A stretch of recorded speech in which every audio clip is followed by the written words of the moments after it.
तैसे सुखा आतून निथने, ते सुखी सुखी तेने, हे सुख मात्रची मा कोणी अनुभवावी.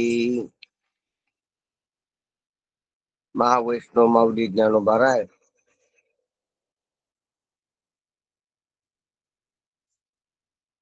सच्चिदानंद रूप असणाऱ्या एकमेव अद्वितीय अखंड एकरस परमात्म्याबद्दल चिंतन आपल्याला लक्षात आणून देत असताना, अनुभव प्रगट करत असताना, अनुभवाची अभिव्यक्ती करीत असताना शब्दातून आपल्याला ते परमात्मा सुख शब्दात कसं येत नाही,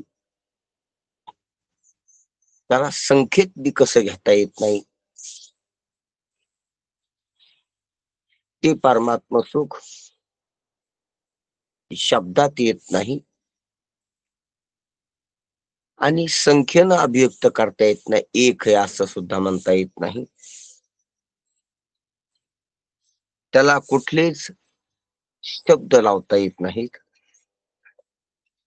आणि ते नाही असं देखील म्हणता येत नाही, कारण नाही असं म्हटले तरी शब्द लावला आणि शब्द चलत नाही.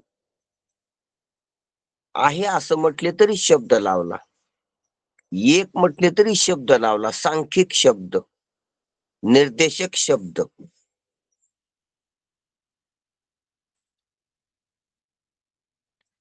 त्याची स्मृती जरी म्हटलं तरी शब्द झाला, सूक्ष्म शब्द.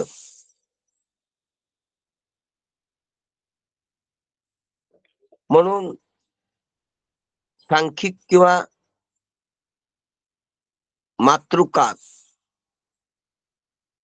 वर्णन हे शाब्दिक असते आणि जर त्याचं चिंतन करायला म्हटलो, विचार करायला म्हटलो, तर ते सूक्ष्म शब्दच आहेत. म्हणून स्थूल आणि सूक्ष्म रूपानं त्याचं वर्णन नाही, म्हणजेच वैखरी आणि मध्यमेनं त्याचं वर्णन नाही. कारण ह्या कार्यरूप वाण्याच आहेत, स्थूल आणि सूक्ष्म. आणि जी पश्यंतीनं तिचं पाहणं, पश्यंतीनं तिचं अनुभवणं, तोच अमृत अनुभव पश्यंतीतलाच आहे. पण बाहेर अभिव्यक्त करण्यासाठी त्याला वर्णाचं रूप दिले, नाही तर हा अनुभव पश्यंतीतला आहे. हे जी सर्व चाललेलं आहे जाणीवीच्या पातळीवरलं, हे सर्व पश्यंतीतले. जाणीवीच्या पातळीवरलं सूक्ष्म क्रियेच्या पातळीवर आलं तर ती मध्यम आहे, स्मृती चिंतन आहे. आणि ते वैखरीवर आलं, स्थूलतेवर आलं, तर मग ते शब्द आहेत, व्याख्यान आहे, लिहिणे, वाचणे, सांगणे. म्हणून पहा, परतो आणि पाठीमोरे देखी, ज्ञानदेव म्हणे पाहता पाहिले. देखिला देखिला माय मी देवाचा देव, हे पश्यंतीवरले. परतोनी पाठीमोरे ठाके, आप आपणाते देखे, देखत खेळ ओळखे, म्हणे ब्रह्म मी, म्हणे तत्व ते मी. आता ही ओवी आता झाली. हा, तर मग ह्या ओवीत ती पश्यंतीवरली. फक्त उभा राहून परतून देखी, परतून परतून शब्द कशाला परतून, स्थूलाला आणि सूक्ष्माला माग टाकून, आणि कारणाच्या ठिकाणी आरूढ होऊन अधिष्ठानाकडे पाहणं. परतो आणि पाठीमोरे ठाकी, स्थूल सूक्ष्माला परतून,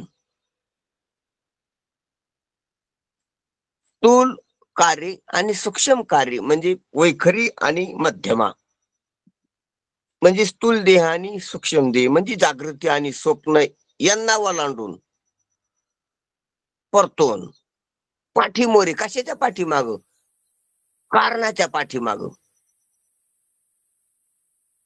पश्यंतीच्या पाठीमागचं पाहायचंय. यायला परतून म्हणजे वैखरी मध्यमेला पार करून पश्यंतीवर जाऊन पश्यंतीच्या पाठीमोर परतो आणि पाठीमोरे ठाकी. कुठं ठाकी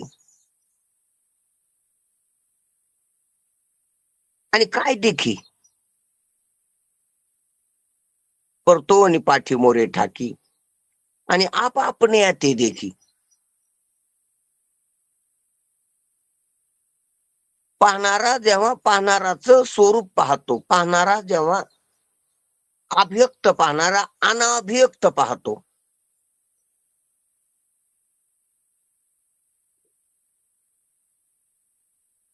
आभास जेव्हा कुठस्थ पाहतो, जीव जेव्हा मूळ स्वरूप पाहतो, अधिष्ठान विशिष्ट जेव्हा विशेष पाहतो,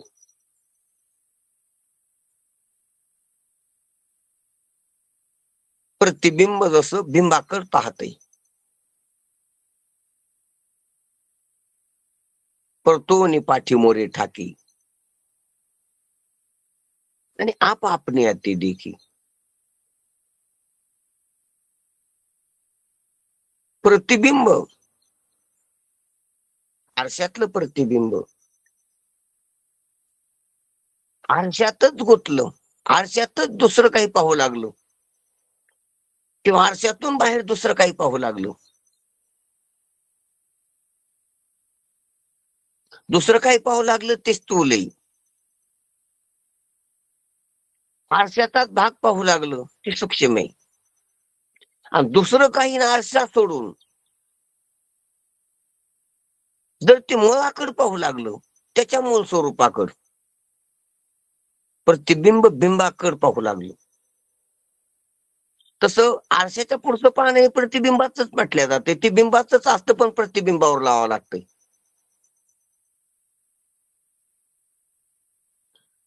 आरसा क्रॉस केला आणि आरशाच्या समोरच दिसू लागलं, ते कोणाला दिसायले, ते आरशातल्याला दिसायले प्रतिबिंबाला, असं म्हणावं लागतं. प्रतिबिंबाचं ज्ञान आहे.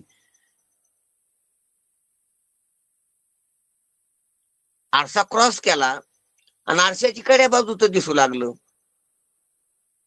आता सर्व पाहण्याचं अधिष्ठान हेच हे मूळ, हे तर गोष्ट वेगळी, पण ते ज्ञान रस का प्रतिबिंबाच्या डोळ्यानं पाहिले, असं होतंय. ते स्थूल आहे.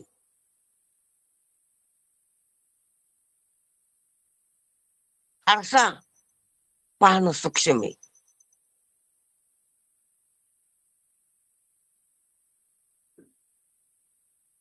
आणि आरशा मध्ये हे दिसायला लागले प्रतिबिंब, दुसरं नाही, दुसरं दिसायला लागले. एकच आहे, दोन दिसायला लागले. त्याच्या कारणाचा बोध होणं हे कारण आहे, अविद्या आहे. आणि अविद्यासह आरशासह आरशामध्ये दिसायला लागलेलं आरशामुळं हे सर्व अध्यस्त आहे, खोट आहे आणि मुळच खरंय. त्या मुळाचं ज्ञान होणं, बिंबाचं, बिंब म्हणून कळणं, बिंब वास्तव म्हणून कळणं, बिंबाशिवाय सर्व थोतांड आहे, अधिष्ठानाचं ज्ञान. म्हणून आपला मूळ विषय काय चालला होता,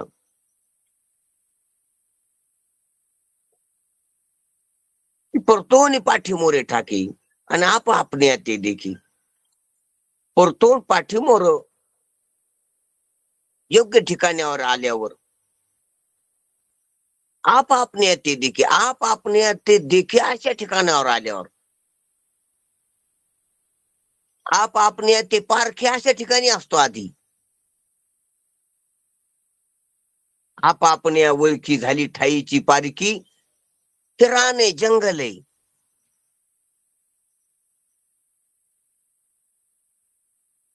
जागृतीत आणि स्वप्नात हिंडायला लागला तर आपोआप येते न देखी.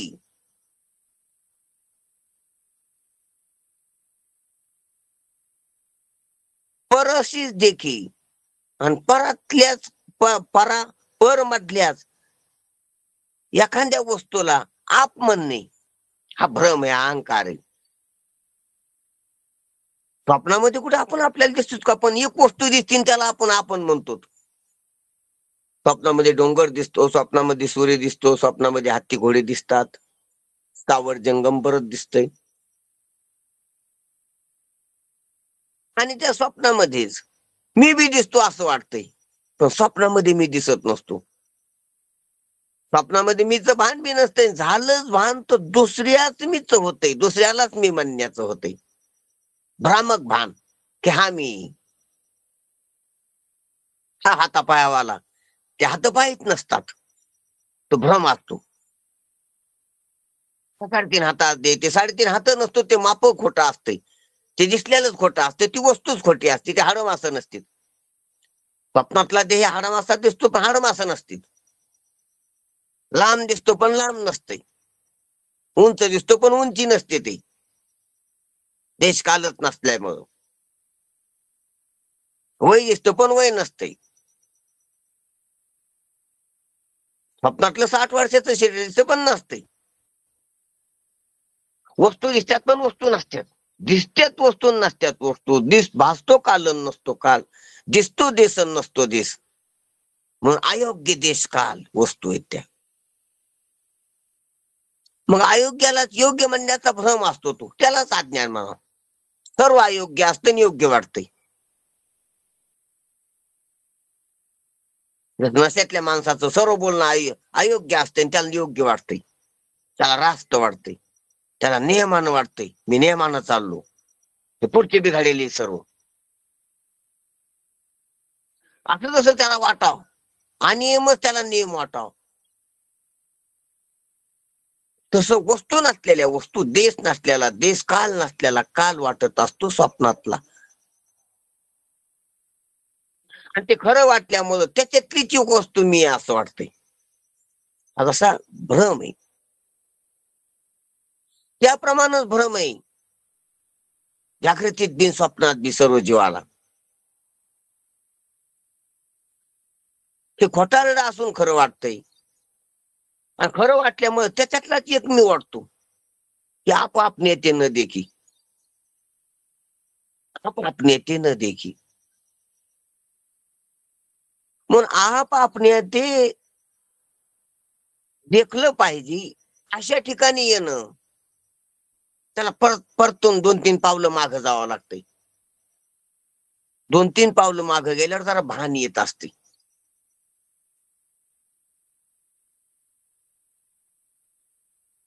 ज्या वेळेला दिशाभूल झाली किंवा काही सुधारणा वाटानं, त्यावेळेला पहिली जुनी माणसं म्हणतात की थांबा, बुट काढा. पहिली जोडी होती, त्या पायातला त्या पायात घाला, थोडं थांबा, इंटरव्हल करा, लघवी करा, 1-2 पावलं मागं चाला, डोळे झाका, शांत व्हा, मग तुम्हाला सुधरण. पहिली पायी प्रवास होती तर पायी प्रवासातल्या ह्या काही खुणा आहेत, त्याच्यातले काही नियम आहेत. 2-3 पावलं मागे यायचं. काही अरिष्ट जरी असलं 2-3 पावलं मागे यायचं. शुभाशुभातलं होतं की मांजर दिसली, थांबा, 2-3 पावलं मागं चाला आणि मग चाला. हे जसं काही आहे व्यवहारातलं, तसंच परमार्थात देखील. अहो मुद्द्याच दिसाना, मुद्द्याच जे काम आहे मीच आहे, तुम्हीच कळा ना, मी कवनाची सांगा मग कोणी असं झालं तर मग 2-3 पावलं मागे या. पुढं कोणती टाकली? पुढे टाकलेली पावलं मागे घाला. सुसुप्ती, स्वप्न, जागृती हे 3 पावलं पुढे गेलीत. ही 3 पावलं पुढे गेलीत. कारण, सूक्ष्म, स्थूल ही 3 पावलं पुढे गेलीत. पश्यंती, मध्यमा आणि वैखरी हे 3 पावलं पुढे गेली. संस्थानात शिरले, दिशाभुलीत शिरले. ते 3 पावलं जंगलात गेली. 3 पावलाच जंगल आहे म्हणून 3 पावलं जमीन मागितली होती बळीला, जागा मागितली होती, पूर्णच मागितलं होतं. 3 पावलं म्हणजे अख्खा संसार. आत्मनिवेदन भक्ती झाली त्याची. फक्त आत्मा सोडला, आत्म्याला आत्मबळी नाही म्हणणं उरलं. 3 पावलं गेली की. म्हणून परतोनी पाठीमोरे ठाके आणि आपापणे ते देखी देखत हे ओळखी म्हणे तत्व ते मी. म्हणून ओळख होत असते. म्हणून पाठीमाग झाला, पुढच्याला महत्व देऊ नका. पुढे दिसायला लागला भास आहे, पुढचं पाठीमागच्यामुळे दिसायला लागले. दोरी पाठीमाग, पुढचा सर्प खोटा आहे, भास आहे. बिंब आहे पाठीमाग, पुढचं प्रतिबिंब खोट आहे, भास आहे.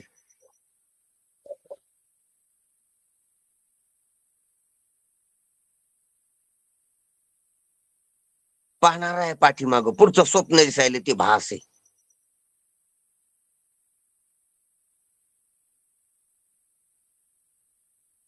पाठीमागचं पाहणं महत्वाचं आहे.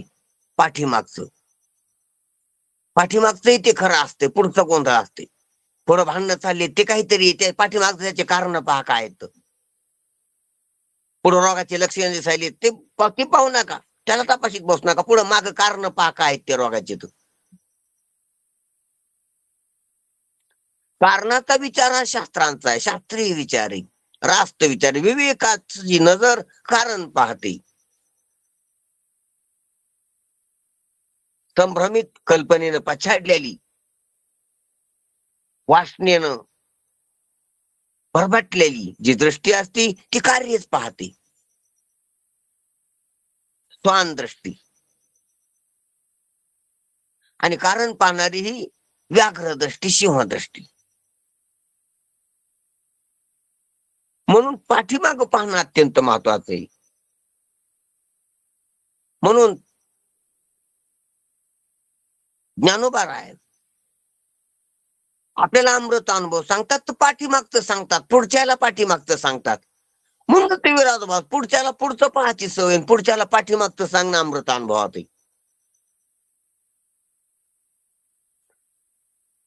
भांडणातल्याला भांडणातलं बोलणं पोषक वाटतंय, भांडणातल्याला पाठीमागचं बोलणं भांडणं मिटीत असते. ध्यानात घ्या. दोघांना पाठीमागचं ध्यानात घेतलं आणि दोघांना कबूल केलं तर भांडण थांबत असते.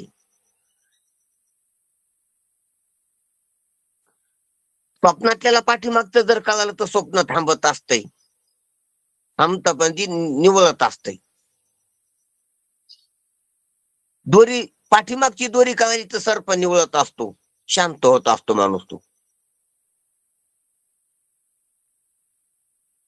आरसा पाहताना पाठीमागचं जर कळालं, हुबेहूब परिपूर्ण कळालं तर आरसा गळत असतो हातातला, प्रतिबिंबाला महत्व राहत नसते. तसाच परमात्मा पाठीमागचा लक्षात आला, तसंच हे सर्व अध्यास, हे सर्व भ्रम मावळत असतो. हे जे मी नाही ते मावळत असते, मी नाही त्याला मी म्हणणं मावळत असते, त्याचं सत्यत्व मावळत असते. एकम भ्रांतीतच खंडन होतं परिपूर्ण. म्हणजे संसाराला काही कारणच उरत नाही, कार्यच उरत नाही.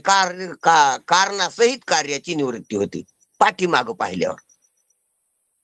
म्हणून ज्ञानोबा राय सर्व पाठीमागच सांगायला लागलीत, पुढच्याला पाठीमागचं सांगायलेत. म्हणून कधी कधी मागचे शब्द येतात, कधी कधी पुढचे येतात.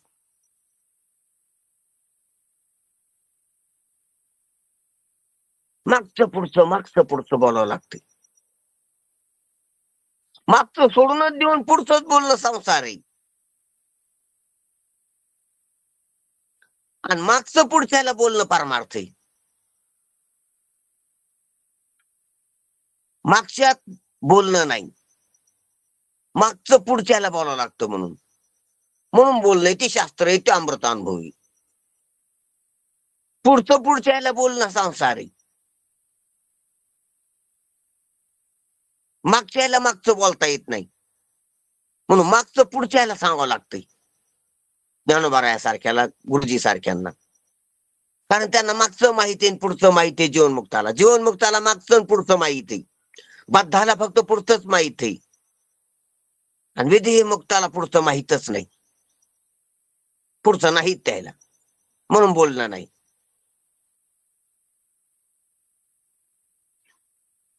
म्हणून ज्ञानोबा आहे तैसे सुखातून निघणे, ते सुख मागचंय, आणि तिथून निघलं, आणि ती सुखी सुखी तेरी.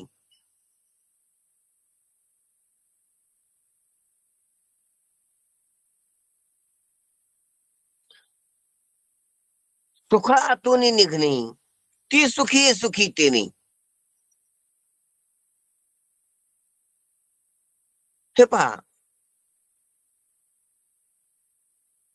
सुखी जर व्हायचं असलं तर सुखातून निघावं लागतं बाहेर, नंतर झाला नाही.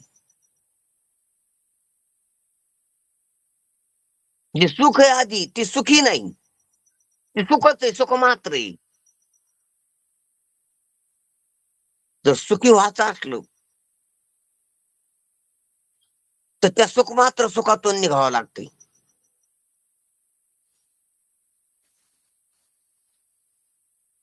आणि त्या सुख मात्र सुखातून निघून सुखाची वाट पाहावं लागते, सुखाची इच्छा करावं लागते, सुखासाठी प्रयत्न करावं लागते, नेणं सुखासाठी काही मिळवावं लागते, आणि मिळाल्यावर मग ते सुख होते. मग सुखातून निघणे म्हणजे जीवपणा,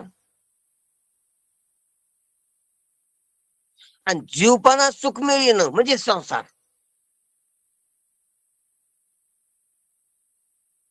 आणि ते सुख मिळाल्यास मग सुखी झाला तू.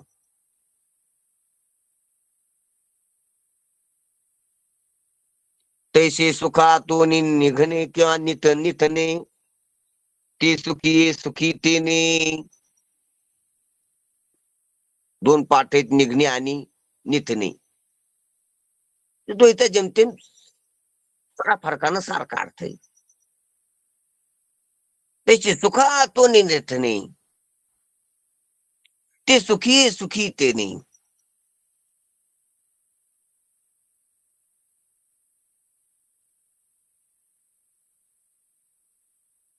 सुख सुख मात्रातून बाजूला निघलं तिथ म्हणजे जीव. सुखातून म्हणजे ब्रह्म सुखातून. निथणे म्हणजे वेगळे पडणे,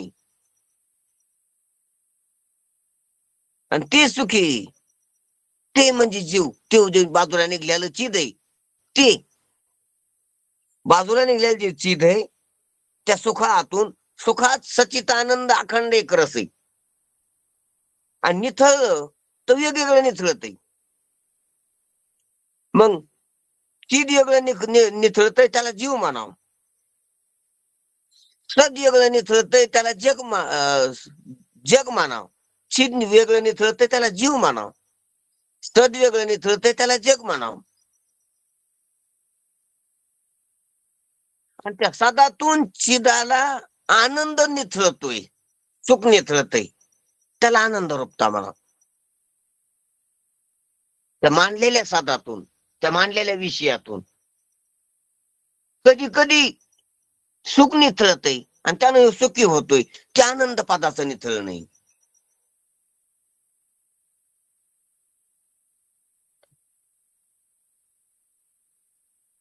तैसे सुखातून निथणे,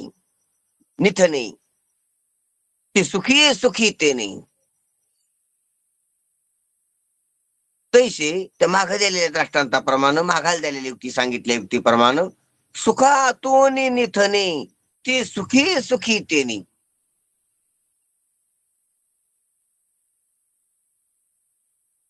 ती त्रिपुटी होती सिद्ध सद आणि आनंदाची व्यवहारात एकच आहे ते सच्चित आनंद. म्हणून म्हणून जगातला आनंद आणि जगातला आनंदाचा भोगता जो जीव आहे हे तीन एकच आहे सच्चित आनंद.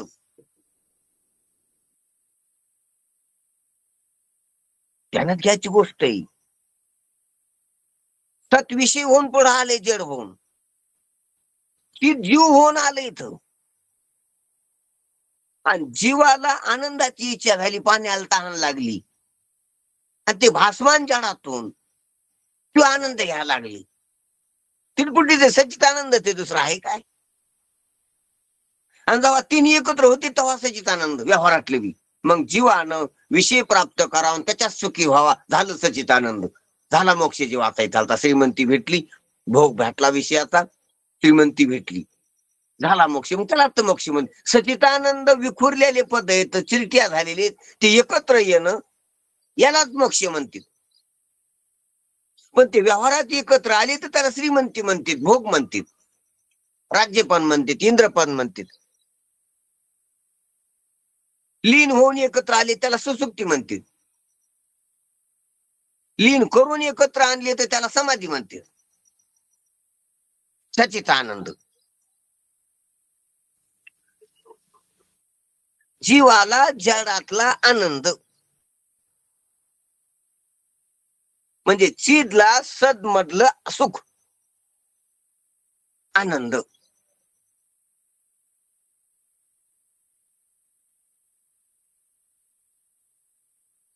तर जड नाही सद आहे, सुख नाही आनंद आहे, आणि जीव नाही चिन्ह मात्र आहे. झालं संपलं. हे कैवल्य सचित आनंद. पण ते तिथं असल्यावर तसं आहे, इथं आल्यावर असं आहे. तैसे सुखातून निथने ते सुखी सुखी ते नाही, ही सुख मात्रची मा कोणी अनुभवावी. आणि ही झाली व्यावहारिकता. आणि खालच्या तुकड्यामध्ये, खालच्या उत्तरार्धामध्ये माऊली सांगतात ती सुरस्थिती कशी, ते सुख मात्रची. तिथं सद वेगळं नाही, चिद वेगळं नाही, आनंद वेगळा नाही. तिथं सद जड नाही, तिथं चिद व्यवहारी चिद नाही, आणि तिथं आनंद मिळायचा आणि मिळायचा राहिलेला नाही.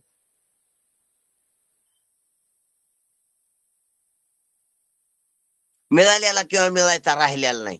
इथं मिळालेला आहे कोणाला, मिळायचा राहिलेला आहे कोणाला. तिथं मिळालेला म्हणता येत नाही, स्वरूपच आहे. मिळायचा राहिलेला म्हणता येत नाही. मिळालेला त्याला श्रीमंत म्हणा, मिळायचा राहिलेला त्याला गरीब म्हणा.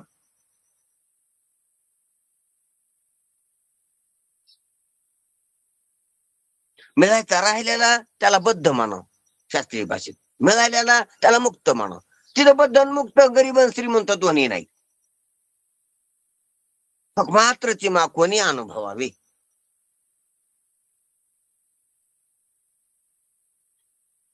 तैसे सुखातून निथने ते सुखी सुखी तेने. सुखी जर व्हायचं असलं तर सुखी व्यवहार आहे. सुख वेगळं आहे, सुख स्वरूप आहे. सुखी व्हायचं असलं तर द्वैत लागत आहे.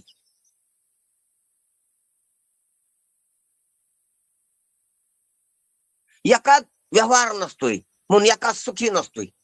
सुख असतंय पण सुखी सुख मात्र असते, पण सुखी दुखी नसतेस. कारण सुखी म्हणल्यावर दुखी बी लागत आहे. त्याचीच अपोजिट आहे. त्याच प्रतिफलन आहे ते. सुखी दुखी द्वंद्व येते. सुखी म्हणलं की दुखी असतोच, दुखी म्हणलं की सुखी होतच असतो. त्याचा सापेक्षता आहे, तो विरोध आहे, तो त्याची सवत आहे ती सुखी दुखी.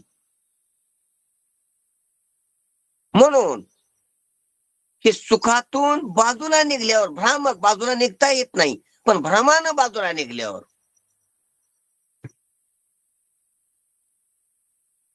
सुखी दुखी होता येते.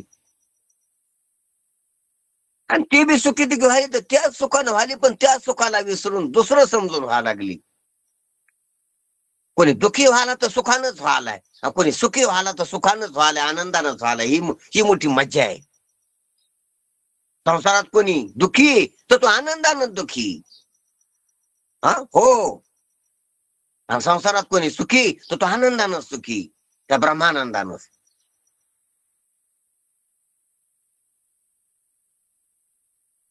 संसारात कोणी रडायला लागला तर तो आनंदानंच रडायला लागला, आणि संसारात कोणी हसायला लागला तर तो आनंदानंच हसायला लागला. आनंदाशिवाय नाहीच काही तिकडे दुसरं. कारण नाव घ्यायची त्रिलोकी आनंदाची. आता समजा त्रिलोकीच आनंदात आहे जर खऱ्यानं, तर रडणारा कशानं रडायला? आनंदानंच. आणि हसणारा कशानं हसायला? आनंदानंच. रडल्यानंतर त्याला बरं वाटतंय. हो, मोकळ होत ते. तो वेगळ्याच परिस्थितीत गुंतलेला आहे, त्याच्यामुळे त्याला तसं झाले.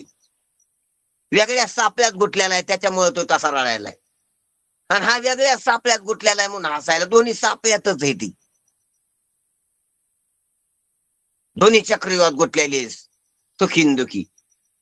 तुम्हाला सुखीवाला आज हसायला वाटतं, उद्या रडत होतो. आणि आज रडायला वाटतो, उद्या हसत होतो. हे रडणं आणि हसणं दोन्ही बिसत म्हणून लटके हासे लटके रडी, लटके उडे लटक्या पे, तो कोवरायचा अभंगच आहे. याच हसणं आणि रडणं दोन्हीचं लटकं, कारण लटक्यानंच हसायला तर लटक्यानंच रडायला येते, म्हणजे हसणं आणि रडणं बी लटकच आहे. हसायली कशानं तर आनंदानं, रडायली कशानं तर आनंदानं, पण ते द्यायला कळा ना. म्हणून तुकाराम महाराज म्हणते, कायचा धाक सगळी घ्या आपली. कैची क्यू कोठे जीवणार रडणाराची काय क्यू करायची? कुठे तो निरालाय परमात्मा, कुठे तो आनंदाने जगला झालाय. आनंदातच हसायला तो पण त्याला कळाना, आनंदातच रडायला तो पण त्याला कळाना. त्याला कळाना आम्ही काय करू? आम्ही तर सांगून द्यालो तू आज तशी बोंब.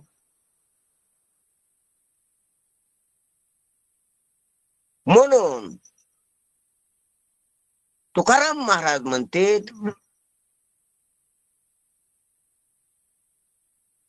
की उगत जीव विवळायलेत. लटक्या छंदे जग विनोदे विवळ तशी. हे विवळणच आहे, सुख्यावाल्याचं विवळणच आहे, विवळणं. आणि दुःख्यावाल्याचं बी विवळणं, दोघायचा कालबाला आहे.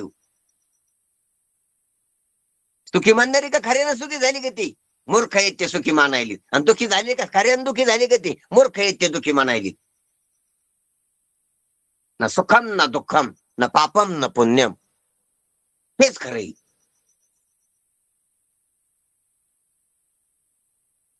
म्हणून सुखातून निघलेल्याचा धांदा येऊ, गर्दा येऊ, सुखी दुखी होण्याचा. म्हणून ते हे पहा, सुखातून निघल्याशिवाय सुखी होता येत नाही, सुखातून निघल्याशिवाय दुखी होता येत नाही, सुखातून निघल्याशिवाय जीवपणा सिद्ध होत नाही, जीवच होत नाही. तैसे सुखातून निथने, ते सुखी सुखी तेने. दृष्टांत घेऊ आपण एखादा, की उसाचा रस आहे. तो उसाचा रस उसाच्या बाहेर आल्याशिवाय भोग होत नाही त्याचा. तो गोड आहे असा वाचिक आणि मानसिक व्यवहार होत नाही, ज्ञानाचा व्यवहार होत नाही त्याच्या. आणि तृप्तीचा ढेकर येत नाही कोणाला तो बाहेर आल्याशिवाय, व्यवहारात जर आणायचा असला. उसाचा रस उसाच्या रसात राहून, उसाचा रस उसात राहून सुखी होत नाही बाहेरला जीव, त्याला बाहेर आणावं लागतंय. ह्यो विकून बाहेर आला ना, हा घराच्या बाहेर आला, कुटुंबाच्या बाहेर आला, किंवा त्या स्वरूपाच्या बाहेर आला, म्हणून त्याला बी बाहेर काढावं लागतंय. हा इंद्रियाच्या बाहेर आला, या लागला, म्हणून त्या उसाला बी रसाला उसाच्या बाहेर काढावं लागते, त्या सोत्रीच्या बाहेर काढावं लागते. तेव्हा भेट होती, तेव्हा आनंद होतो, तेव्हा सुखी होतोय. हा सुखी केव्हा? ऊसाचा रस बाहेर आला तर निथळला पाहिजे बाहेर, पिळून निथळला पाहिजे बाहेर. हा निथळला इकडं, मग त्याला निथळायला लागला इकडं. हा चिद निथळलाय, म्हणून तो आनंद निथळा वाटतो त्याला, आणि त्याला सुखी होतोय. म्हणून उसातून रस निथळल्याशिवाय जशी व्यवहारात तृप्ती होत नाही, खुशी होत नाही, आनंद होत नाही,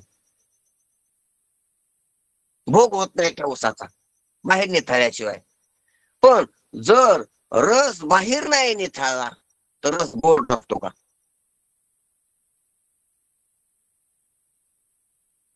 गोड अनुभवायचा असला तर बाहेर निघायचा. मग आम्हाला अनुभवता बाहेर आत गोड आहे का कसा आहे? निथळल्यावर तर गोड आहे, रात बी गोडच आहे. पण आत गोड आहे याला नाही ना, त्या बाहेर आलेल्या नाही ना. मग यानं बी आत जावा ना. रस जसा आत गोड आहे तसं यानं जर याच्या आत गेलं तर काहीच करायचं काम नाही. गोडीशी गोडी मिळून गेली.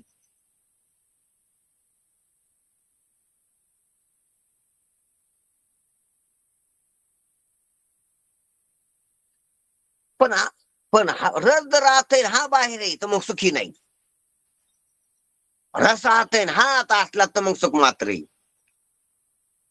पण हा बाहेर आला तर रसाला बाहेर येण्याची अपेक्षा आहे, तेव्हा सुखी. तेव्हा सुखरूप नाही सुखी. पण आत गेला तर सुखरूप आहे. हा हा व्यवहार आहे. सुख आत आहे, सुखाचा व्यवहार बाहेर आहे. सुखाच्या व्यवहारात सुख मात्र नाही, सुखी दुःखी, सुख दुःखी. कारण व्यवहारात एक नसते. व्यवहारात लाभ हा लाभो, जया जयो हा व्यवहार आहे. नुसता लाभाचाच व्यवहार नाही, लाभ हा लाभो. नुसता जयाचाच व्यवहार नाही, जया जयो, जय आणि अपजय. व्यवहारात एक नाही. तिकडे एक आहे तर तिकडे जमत नाही, करमत नाही. आणि इकडे एक नाही, एक पाहिजे वाटते. दुःख नाही पाहिजे, सुखच पाहिजे वाटते. इकडे एक नसते भेटत ह्या बाजारात. तिकडे एक आहे. वरी एक पण गणिजे ते गणनेशी दुजे म्हणून हे न गणिजे आयशे एक ते तिकडे. एक पाहिजे असलं तर व्यवहारात येऊ नका.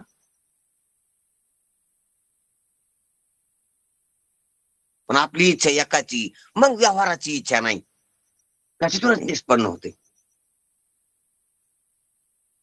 आपल्याला जी इच्छा आहे ती एक मात्राची, सुखाची, सुख मात्राची, निखळ सुखाची. म्हणजे व्यवहाराची इच्छा नाही, त्याच्यातूनच निघते. पण व्यवहाराची इच्छा नाही तरी व्यवहार आवडतो, हे तर आपल्या इच्छेच्या विरुद्ध आपलं वागणं आहे.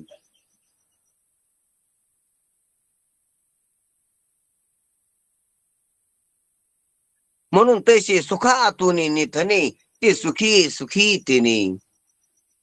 हे सुख मात्रची मा कोणी अनुभवावी. म्हणून तिथं बोलणं नाही, सांगणं ऐकणं नाही, आणि तिथं अनुभव सुद्धा नाही, हे माऊलीला सांगायचे. मग ते सुख मात्रची मा कोणी अनुभवावी. म्हणजे इथं अनुभव सुद्धा मावाला स्वतःवला.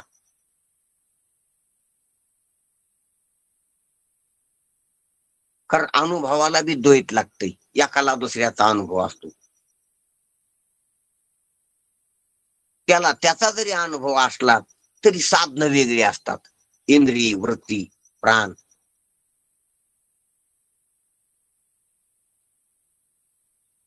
म्हणजे अनुभव दुसऱ्याला घेऊनच येत असतो, अनुभव एकाच नसतो. एकाला दुसऱ्याचा अनुभव घ्यायचा असला तरी द्वैत लागतंय, एकाला एकाचा अनुभव घ्यायचा असला तरी द्वैत लागतंय. म्हणजे अनुभव नेहमी द्वैताचाच असतो, एकाचा नसतो. द्वैताचाच असतो, द्वैताचाच असतो, एकाचा नसतो. म्हणून ते सुख मात्रची म्हणजे एकच आहे तर कोणी अनुभव अनुभव म्हणून पाहिला. अनुभव बंद पडतो. जसा इंधन संपल्यावर पेटणं बंद पडते. अग्नी असतो पण एकाच पेटणं नसते, त्याला इंधन पाहिजे. इंधन आहे तोपर्यंत अग्नी पेटलेला आहे, इंधन परिपूर्ण संपलं. द्वैतातच पेटण्याचा व्यवहार आहे, अद्वैतात नाही. तसा कळण्याचा व्यवहार द्वैतातच आहे, अद्वैतात नाही. पेटण्याचा, प्रकाश देण्याचा व्यवहार द्वैतात आहे, अद्वैतात नाही. वन महाराज म्हणतात ना, इंधन नाही तेथे पाडापडीला दाव अग्नी जायतो विरून आपसाया.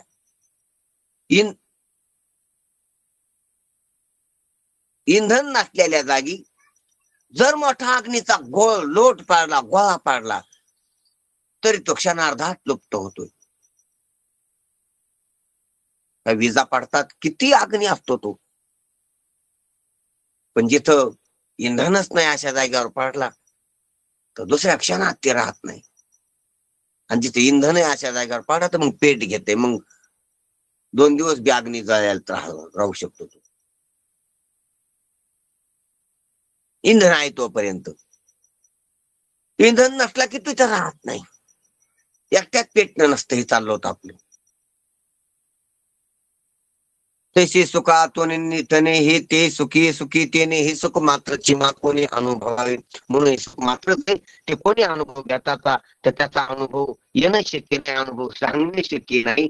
हे ज्याची त्याला फक्त प्राप्ती आहे, अनुभव नाही, प्राप्ती आहे. म्हणून न देखील ती मिळी, न देखणं नाही तिथं, प्राप्ती मिळी. न देखील ती मिळी, भोग सुखाची सोहळी मिळत आहे पण दिसत नाही. हे खूप आहे. मिळणं वेगळं आणि कळणं वेगळं. कळत नाही, दिसत मिळत आहे, न कळता मिळत आहे.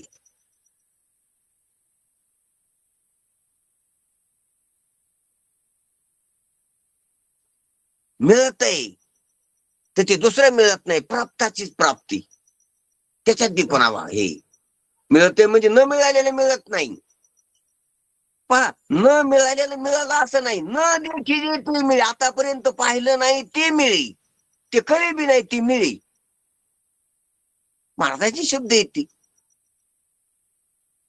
न मिळालेली मिळे असं चरण नाही. बरं, न देखी जे ते देखे असं बी नाही. खुबे आहेत त्या संतांच्या शब्दाच्या, खुबे आहेत, आणि ते अनुभवाच्या या स्तरानं चालतात. आणि ते त्यांच्या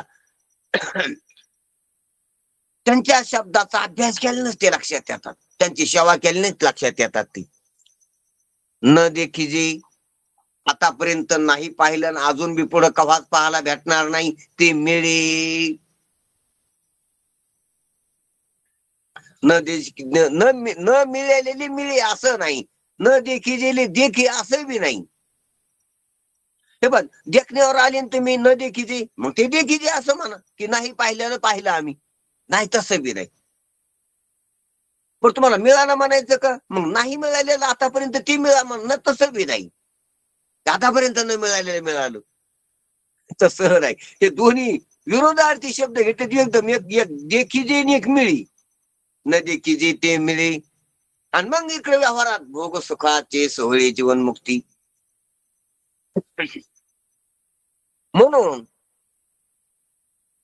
जर व्यवहारात सुखी असलं, ध्यानात घ्या, तर व्यवहारामध्ये काय करावं लागतं? सुखानं जे सुखमात्र आहे, त्या सुखमात्रानं, त्या सुखमात्रातून वेगळं पडून, भ्रांतीनं वेगळं पडून दुःखानं व्याकुळ व्हावं लागतं. त्या गेलेल्या सुखाचा विरहात तडफडावा लागतो. पुन्हा त्या सुखाची इच्छा करावी लागते, त्या सुखासाठी प्रयत्न करावा लागतो, त्या सुखासाठी काही बाई मिळवावं लागते, आणि मग त्या सुखानं सुखी व्हावं लागते. असं सुखी होणे व्यवहारातलं. म्हणजे हातचं गमवायचं आणि पदार्थाच्या मागं लागायचं, आणि पुन्हा पदार्थ थोडं भेटले की त्यानं आपलं आनंद मानायचा. असा आहे संसार, असं सुखी होणे. त्याची हे पा, आता जर पहिलं सुख आहे त्यानं सुखीच होता येत नाही त्याला. ते सुख टाकायचं, तडफडायचं, पुन्हा कष्ट करायचे, पुन्हा मिळवायचं, मग थोड्या सुखाने. म्हणजे बहुमर्ग जल देखून डोळा थुंकी जे अमृताचा गिळीता गळा, हे असं आहे. आणि त्याच्या पाठीमागं लागायचं. का बांधिला परिसू तोडीला परिसू, बांधिला गळा सुक्ती काला भी. म्हणजे पहिले जे सुख आहे ते सुख बाजूला विसरायचं, त्याला बाजूला टाकायचं, पुन्हा व्यवहारात याचं, सुखाची इच्छा करायची, हातचं सोडून पदार्थाच्या मागे लागायचं. आणि त्याशिवाय सुख होत नाही. पहिलं जर सुख मात्र आहे तर ते सुखी कसा होईल? ते सुख मात्र आहे, सुखी का? सुखी व्हायला आधी दुःखी व्हावं लागत असते. ही अत्यंत महत्वाची गोष्ट आहे. कारण सुखी दुखी दुखीच सुखी होत असतोय. ते दुखीच नाही पहिला सुख मात्रात आहे, तर त्याला कसं सुखी होईल? अरे सुख मात्र वरचा दर्जा आहे, उत्तम दर्जा आहे, आणि सुखी हा कनिष्ठ दर्जा आहे. म्हणून सुखी व्हायची इच्छा असली तर कनिष्ठ दर्जा आहे तो. ते पाणी घातलेलं दूध आहे ते. हो. म्हणून तशी सुखातून निघणे म्हणजे सुख मात्रातून निघणे, आणि ते सुखी जो जो निघला ना तो ते ते ते म्हणजे जीव तो. तसे सुखातून निघणे ते सुखी सुखी तेने ते मग या सुखानं, या व्यवहारातल्या सुखानं सुखी होतो तो सुखी होत असतो. आणि हे सुख मात्रची मा कोणी अनुभव? हे सुख मात्रच आहे, सुख स्वरूपच आहे, निखळ सुखच सुख आहे, तिथं द्वैतच नाही. मग द्वैतच नाही तर तो दुःखी कसा होईल? आणि दुःखी झालाच नाही तर सुखी कसा होईल? सुखी दुःखी झाला नाही अनुभव कसा मिळतो? अनुभव सुख दुःखाचाच आहे, सुख मात्राचा अनुभव नसतोय. मग कोणी अनुभवावी? म्हणून तिथं अनुभव नाही, अनुभव थोटावला. म्हणून हे पहा, सावलीनं सुखी कोण होत असतो? उन्हानं तापल्याला. आरोग्यानं सुखी कोण होत असतो? रोगानं तापल्याला, रोगानं पछाडल्याला. जे आरोग्यवान आहेत ना आधी ते आरोग्यानं सुखी नाहीत. ध्यानात घ्या, गंमत आहे. ज्याने कवा दवाखानाच नाही केला ते आरोग्यानं सुखी नाहीत, ते सुखरूप आहेत. आरोग्यानं सुखी कोण होतील? रोग निवृत्त झालेली, औषधी योग्य मिळालेली, तपासणी चांगली झालेली, आणि योग्य औषध ज्याला प्राप्त झालं योग्य डॉक्टराकडून, आणि ते गुण यायला लागला, कन्न कमी व्हायला लागलं, ते म्हणते चाचले मस्त आता आरोग्य आता चांगलं झालं आमचं. आणि त्याचं आधी चांगले त्याला विचारा तुमचं चांगले का? ते म्हणजे काय चांगलं? आम्हाला हेच नाही, पावसात नाही पडला, आम्हाला मुलगाच नाही, आम्हाला सुनत नाही चांगली भेटली, आम्हाला पैसेच पगार जास्त नाही. जे आरोग्यवान आहेत त्याची घराणे आहेत, आणि जे रोगी आरोग्यवान वाले त्याची समाधान व्यक्त होते की नाही आमचं आता बरं आहे, चांगलं आहे आता. भानगडीत संसारात काय मग सुखी कोण दुखी कोण आहे काहीच वेळ लागत नाही. मग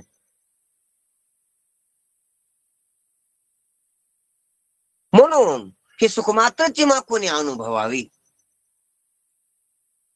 म्हणून दुःख असल्याशिवाय सुखी होता येत नसते, दुःखी असल्याशिवाय सुखी व्हायला पर्याय नाही. मग सुखी कोण कोण आहे? जे आधी दुःखी होते ते सुखी आहेत, जे दुःखीच नव्हते ते सुखी होऊ शकत नाहीत.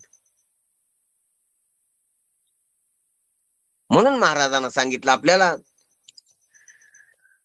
अत्यंत महत्वाचं आहे, हे सुख मात्रची मा कोणी अनुभव आहे. सुखच सुख आहे तर कोणी अनुभवायचं? म्हणून हे पा, हे द्वंद्वातलं कसं असते, द्वंद्वातलं कसं असते पा. काम ज्यानं केले, कष्ट केले, आणि त्यानं विसावा घातला, ठेपा घातला की त्याला आनंद होत असतो. जेव्हा सकाळपासून बसलेलाच आहे त्याला बसण्याचा आनंद नाही. काम करून ज्यानं ठेपा घातला, म्हणून काम ठेपा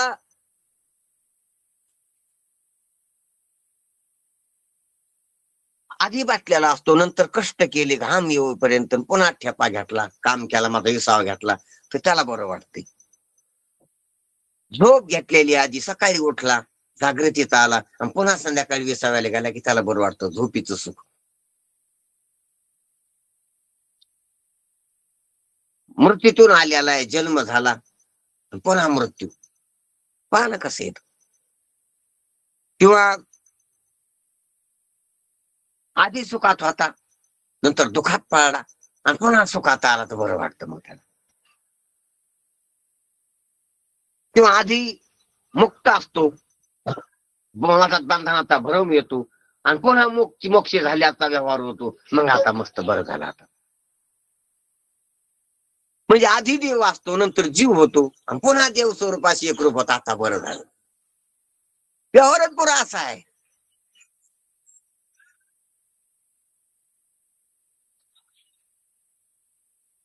महाराज म्हणतात ना की तुका म्हणे छाया भेटे सुख वाटे तापे त्या. छाया भेटल्यावर म्हणजे सावली भेटल्यावर सुख कोणाला होते? झाडाची चांगली सावली भेटल्यावर गरज झाडाची, जे उन्हात तापला त्याला, जे उन्हात तापलं, एसी रूम मधून आला आणि त्याला सावली, त्याला काय सावली वाटत? किंवा सकाळपासून त्या सावलीतच बसलेला आहे, त्याला म्हणा मास्तर तुम्ही सावलीत भेटले, ते म्हणतात नाही आता बोर झालो कावापासून बसलेलं. आणि उन्हातून थकून आला तो काय मस्त आनंदित होतो, काय सावली बघा, काय मजा आहे तुमची. ते म्हणतात कशाची मजा आहे, परेशानी आहे आमची, सकाळपासून बसलो इथं. सकाळपासून त्या सावलीत बसल्याला परेशान वाटतो त्याला, कारण त्याला सावलीचं हे नाही, महत्व नाही वाटत. एकरूप झालं म्हणजे अति परिचय नावाज्ञ होती. असो, सांगायचं तात्पर्य काय, म्हणून हे सुख मात्रची मा कोणी अनुभवावे, सुख मात्रच असल्यामुळं त्याचा कोणी अनुभव घ्यावा, कसा घ्यावा, म्हणजे अनुभवाचा ते वेगळीच वस्तू नाही असं इथं लक्षात येतंय. म्हणून महाराज म्हणतात की, तुम्हाला एक दृष्टांत सांगतो आणि संपित वेळ झालेला आहे मला भाने. पाण्यातला मासा आहे, पाण्यातला माशाला पाणीच पाहिजे ना, पाण्यातच तो आनंदित आहे ना, पाण्यातच तो जिवंत राहतो ना, पाण्यातच त्याला मजा येणार ना. पण त्याला जर पाण्यात सुखरूप आहे तू, पण त्याला जर सुखी व्हायचं असलं तर तो पाण्याच्या बाहेर उडी मारतो, उफाळी मारतो आणि पुन्हा पाण्यात पडतो. तुम्ही पहा,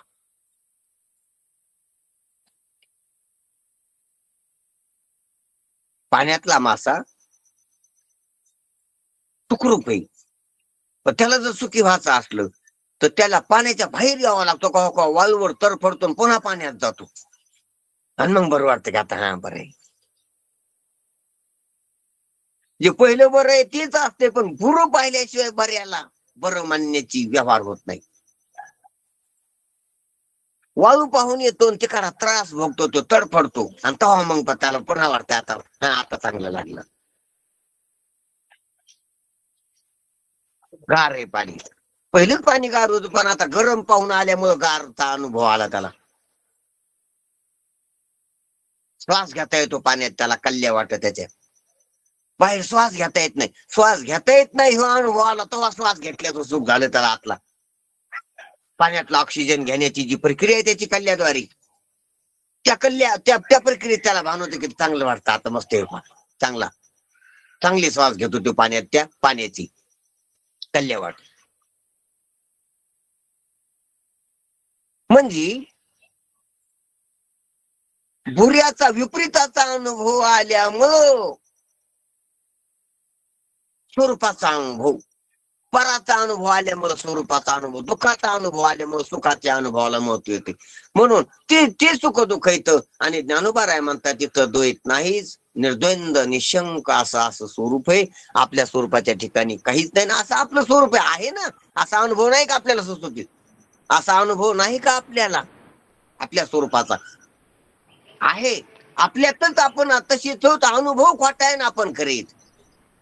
असा निवांत एकांत असा तुका म्हणे आम्हा एकांताचा वास ब्रह्मी ब्रह्मरस शिव सदा, अशी जी ब्रह्मरूपता आहे तर त्या ब्रह्मरूपतेमध्ये अनुभव नाही, त्या ब्रह्मरूपतेमध्ये व्यवहार नाही, त्या ब्रह्मरूपतेमध्ये सुखी होणं नाही, दुखी होणं नाही, त्या ब्रह्मरूपतेमध्ये एक म्हणणं नाही, दोन नाही, त्याची अभिव्यक्ती नाही, असा अनाभिव्यक्त निराभास असं असणार अद्वैत आपलं स्वरूप आहे. आणि त्या निष्प्रपंच अद्वैत स्वरूपाच्या ठिकाणी आपण समरस आहोत, पहिलेच आहोत. तो फक्त द्वैताचा भास भासायला लागला, हा कल्पित आहे, खोटा आहे असा ओळखीला, म्हणजे आपली सर्व भ्रांती गेली. आणि भ्रांती जाणं, परिपूर्ण भ्रांती जाणं, आणि इकडं अनुभव आणि अनुभवात येणार संपलं, आणि तिकडं अनुभव घ्यायची गरज नाही म्हणून अनुभव संपला. आणि अनुभव ज्याचा याची इच्छा होती तीच आहे, अनुभव नाही असं अनाभिव्यक्त अद्वैत, अव्यक्त अव्यवहार्य अशा स्वरूपाचा आपल्याला निश्चय होणं आणि तिथंच आपण स्थापित होणं, हाच मोक्ष, हाच कैवल्य, हाच खऱ्या अमृत अनुभवाचा सार आहे. ठीक आहे, वेळ झालेला आहे. नंतरच्या वाचनाचा विषय उद्या घेऊ. ठीक आहे. महाराज माऊली म्हणतात, समूत येथे सामावला, विश्रांती आला, अनुभव वेडावला अनुभूतीपणे. बरोबर ते बुद्धीचे बोधू बोधे, आनंद घे पे आनंदे, सुखवरी नुसुदे सुखची भोगीचे. बरोबर 18वा अध्याय. समरस वगैरे करतो त्याच्या. ठीक आहे. कुंडलिक वरदा हरी विठ्ठल, श्री ज्ञानदेव तुकाराम, पंढरीनाथ भगवान की जय. माऊली ज्ञानेश्वर महाराज की जय. सद्गुरुनाथ भगवान की जय. श्री रंगनाथ महाराज की जय. श्री मुरलीधर महाराज की जय, सब संतन की जय. जय हरी महाराज. जय हरी महाराज. जय हरी, जय जय जय हरी. हरी, जय हरी, जय धन्यवाद. हरी, सर्वांना जय हरी. जय जय हरी. महाराज. सर्वांना जय हरी. जय हरी महाराज. जय हरी सर्वांना. जय हरी महाराज सर्वांना. जय हरी. सर्वांना जय हरी नमस्कार. महाराज सर्वांना. जय हरी. सर्वांना जय जय हरी. हरी. हा, बाबा सर्वांना जय जय हरी. हरी. जय हरी. सर्वांना नमस्कार. सर्वांना जय हरी. जय हरी जय हरी. सर्वांना नमस्कार. जय हरी बाबा. जय हरी, सर्वांना जय हरी.